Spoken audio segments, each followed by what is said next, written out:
Wrong Side of a Working Man is a groundbreaking modern day adult illustrated fantasy novel set in the contemporary world in which Alex Cides wakes to find his wife has disappeared, his daughters fear him, and a mysterious curse has thrown him out of balance with the universe.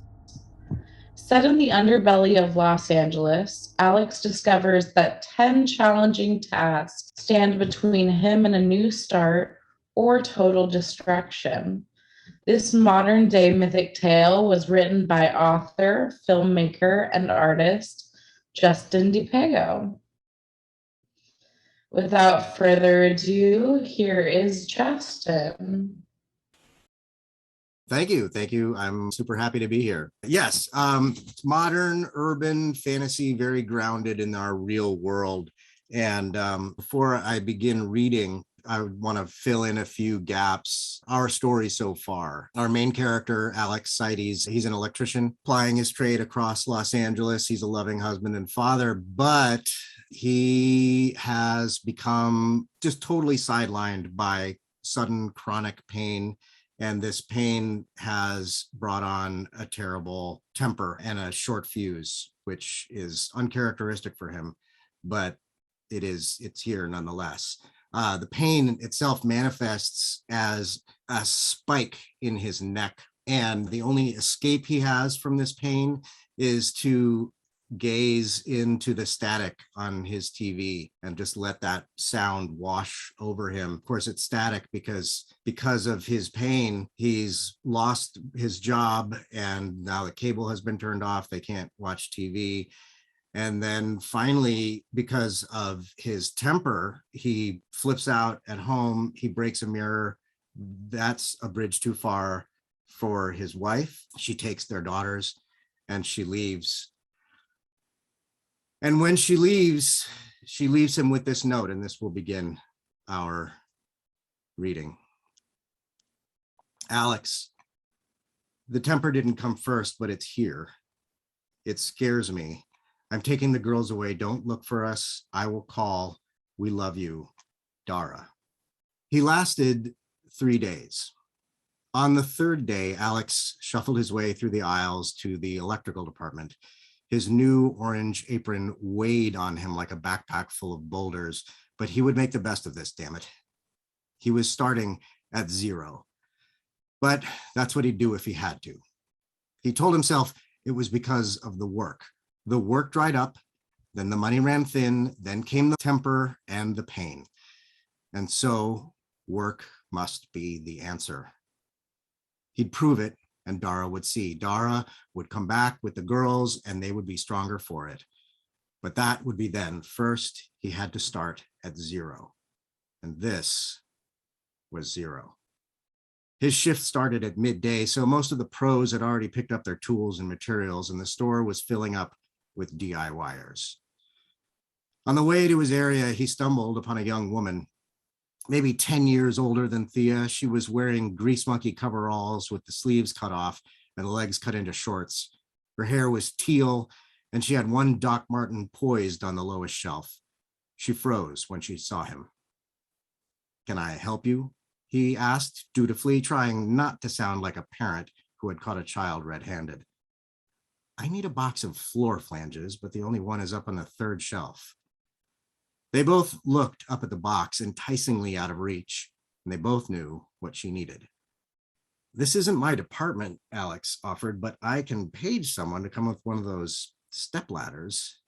He looked pointedly at her boot, poised on the sturdy shelf. Or I can go and find someone who can help you." "Thank you," she said performatively, as if she intended to wait. Alex nodded, turned his back, and left the aisle. Still making his way to electrical, he found it a little bit less of a trudge because of this positive customer service experience. But now he was in hardware and fasteners, overhearing his supervisor pronounce with supercilious smugness, "I think you mean wingnuts." The confused customer answered, "But I'm sure they said T-nuts." Alex sighed and sagged, not wanting to get involved. His supervisor was about the same age as the grease monkey, but he was sure she would know the difference between a wingnut and a tea-nut. He walked on. The continuing conversation between the customer and supervisor pulled on him like elastic. He forced himself past its tug, but as he cleared the mouth of the aisle, he caught the hard corner of another conversation. Well, obviously, that's what I need you for. Alex couldn't ignore that voice. He peeked into the adjacent corridor of looming shelves and then didn't retreat fast enough. Oh my God, you work here? Hi, Mom, Alex said, ready to throw in the towel. This man won't help me with the air conditioners, she informed. The accused stood sheepishly in his tidy blue polo. He doesn't work here. He's a rep. I was trying to tell her, started the rep. Alex let him know it was okay and that he would take it from here. The rep didn't linger a second longer than he had to. This place, that empty apartment, the stack of bills, that note, and now this. The spike augured into his nerves, spiraling flesh and muscle and temper. Alex turned on Luna. You don't need a new AC. You never came to fix it, and it's covered with ice, she riposted. Alex was trying. You're right. I never came. I'm sorry. Oh, you're sorry. He let the sarcasm slip past him and tried not to jab too hard. It's because your AC isn't broken. No, it's not. He reflexively snapped. It ices up because you turn the cold all the way up and the fan all the way down. The fan is too loud. I don't like it blowing on me. I know, but it doesn't matter what you like. If you set it that way, it can't circulate the cold air and it freezes. Then it's broken. No, it's not. And now the supervisor appeared. Hey, Alex, he said, as if to a dog. You want me to help this lady? My air conditioner is covered with ice, said Luna to the nice young man. Sounds like you need a new one, he smiled. She does not need a new one. He did not quite rage at his supervisor. Alex, if it's icing up, it's not working properly, explained the supervisor, trying to de-escalate. Thank you, Luna responded with satisfaction, but that was too much. Him? You believe him? The rage spurted around the edges of the spike like hot blood. He doesn't even know what a fucking tea-nut is. I don't know what a tea-nut is, Luna defended the supervisor. You don't work here. Alex, the supervisor warned, if you continue to talk to customers that way, you won't work here either. Jesus Christ, stop using my name every time. Did you learn that in some junior manager seminar? Sternly, the supervisor put his foot down. Alex, I'm going to have to fire you. You can't fire me, you little shit. You have to go find Brenda so she can fire me before I kill you. Your prison tats don't scare me, Alex, lied the supervisor, trying to stand his ground. Luna flared. Prison tats, she advanced on the supervisor. My son was never in prison. The supervisor gave ground, eyes going wide. But he will kill you if you don't go find Brenda. The supervisor fled, taking his first steps backwards so as not to be attacked from behind. Little shit! Everyone in the store jumped as Alex roared. Fuck! Everyone but Luna. Oh, you're too good for this place, Luna mollified her son, ready to go on with her day. It was a hot day.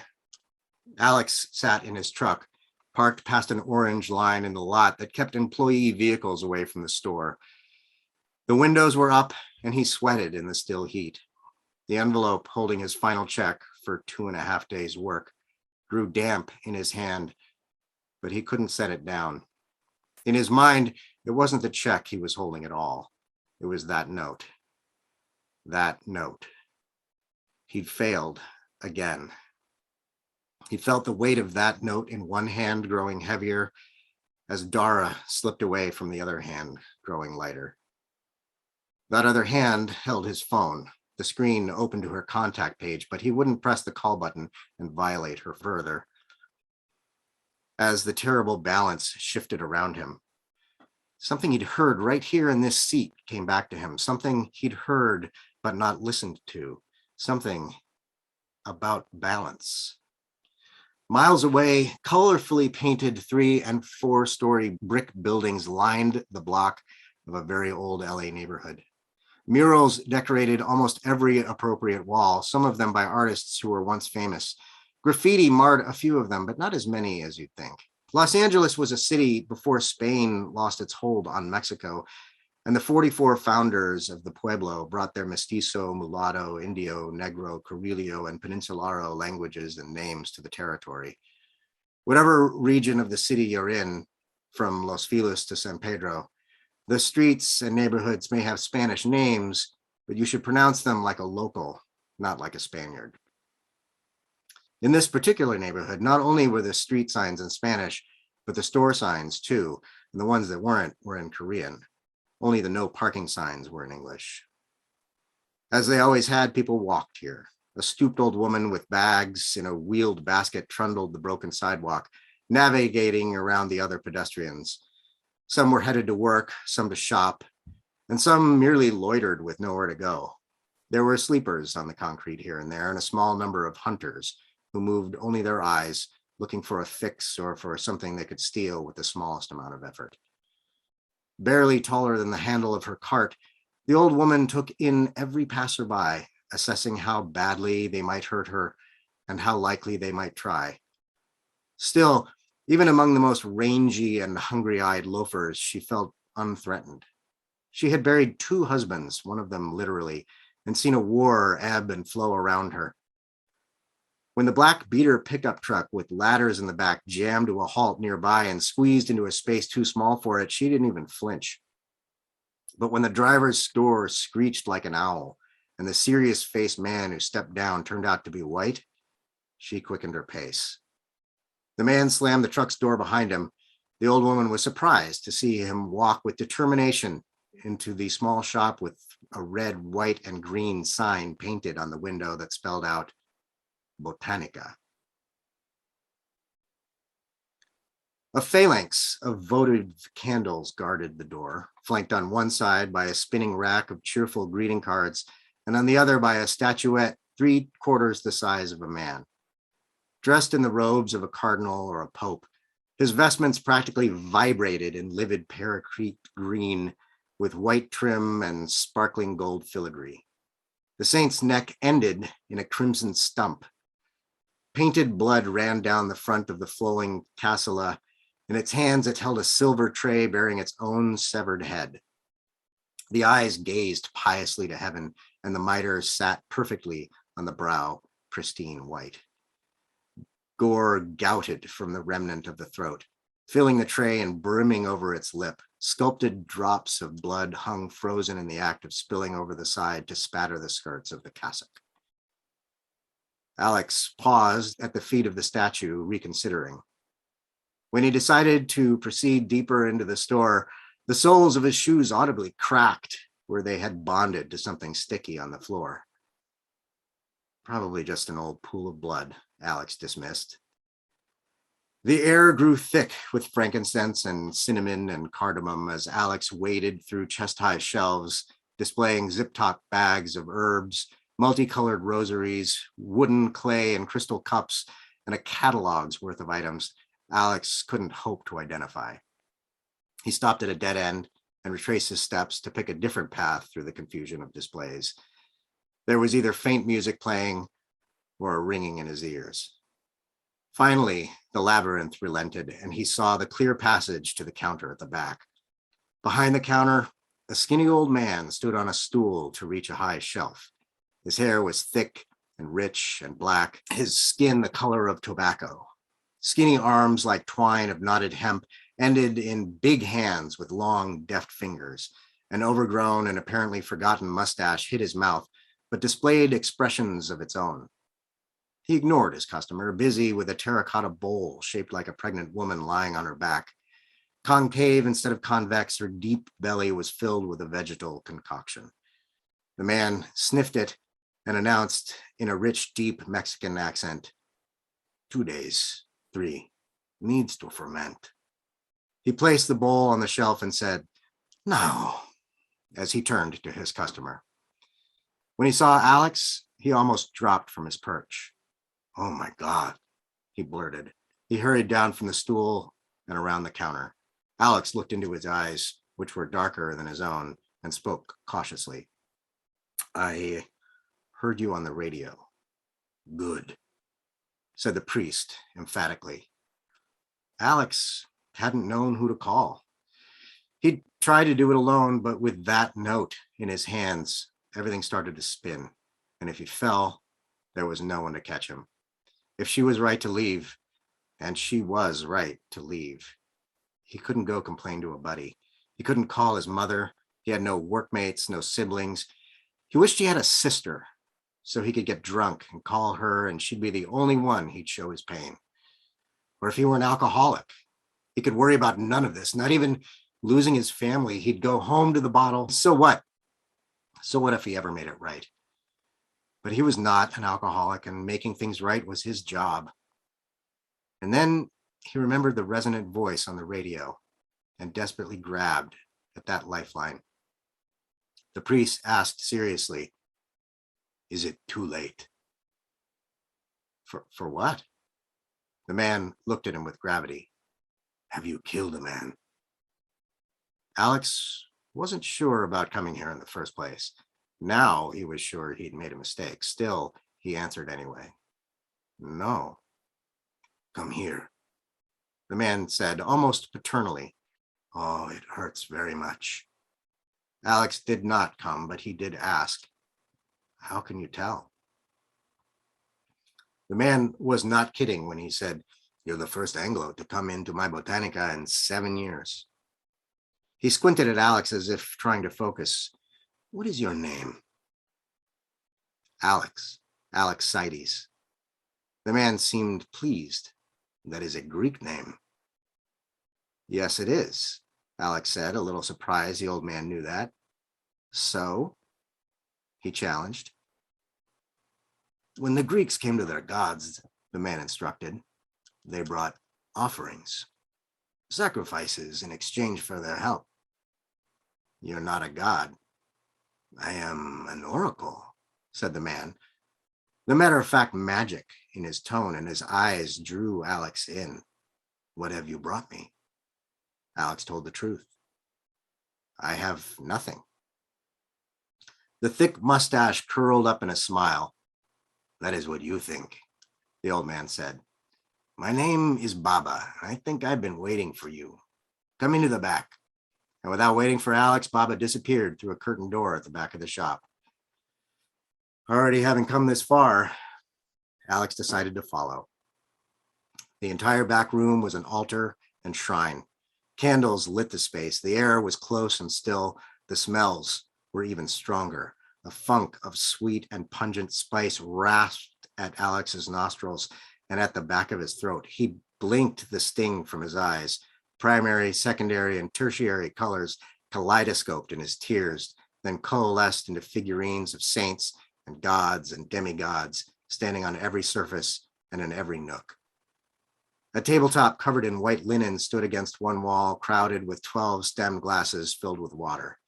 Framed photographs fought for space with small painted images, a glass pitcher filled with flowers, a crystal skull, and another skull that may or may not have been from an actual person. A baldachin canopy of carved teak stood above it all, framing a large livid crucifix hung high on the wall. Alex looked up at the bleeding Christ and said, I never go to church. Of course not. Baba understood. You don't think about such things. No, agreed Alex, but now speaking the next words aloud was almost too much of an admission. I'm out of balance. Baba turned on Alex and eyed him seriously. Sit down. Standing this close to the edge, Alex suddenly felt like a fool, and he was ready to go. Look, I have bad news. Sit. Baba's intensity stopped him. Wary, Alex sat in a chair by the altar. Baba was solemn. There is a curse on you. The altar, the smoke, the candles, the old man's earnest eyes and terrible words all worked fear into Alex. He almost sounded like a child when he said, "A curse?" Baba squinted at him again. "I can see it, like a spike in your neck." That hit Alex like a slap. Inside his head, the grating sound of cast iron pans smashing together jarred through his nerves. His shoulder jumped in a tiny, painful tick. Automatically, his hand reached for the sore spot deep in his muscle. Baba nodded. Right. Why? The question was not a woeful why me, but a confused who would bother. Alex voiced his objection. I'm just nobody. Maybe you're not. Baba assessed Alex's tired eyes. How do you sleep with that pain in you? Sleep? I barely remember it. No sleep, no balance. Alex fixed Baba with a questing look. The pain. It came before the money problems. Baba knew already before the wife problems, before the temper. Alex was struck again. He tried to hide it in order to maintain some distance, but his voice cracked when he said, yes. It's been a bad year. Baba was not sympathetic, just observing, so Alex reported, very. Baba leaned in close. Alex could smell the fennel, parsley, and thyme on his breath, and said, it isn't over. Alex felt his temper mount. Not over? He surprised Baba by breaking the tie and accepting his fate. Great, okay, I'm gonna go now. Alex rose and headed for the door. Baba threw a new line out. This is not your neighborhood. Alex stopped. No, it isn't. You drove a long way to get here. I get it. It's a metaphor. Yes and no, Baba conceded. You are worried that everything I've told you is too spiritual, too fantastic, too hippy-dippy. Well, yeah. Baba assessed the man before him, choosing his next sally with tactical care. Years ago, two scientists with a giant antenna heard a hiss that should not be there. They repaired their equipment, checked their settings. They even chased all the pigeons off the tower. So this is the metaphor? Baba wouldn't let Alex slow the progress of the story. This hiss wouldn't go away. It came from all directions. If they were detecting something real, what was it? He paused just long enough for Alex to wonder. It was the ripples at the very edge of the pond. A stone thrown in the middle made waves that dissipated but did not disappear. The blast of the Big Bang created a shockwave that propelled the universe into existence.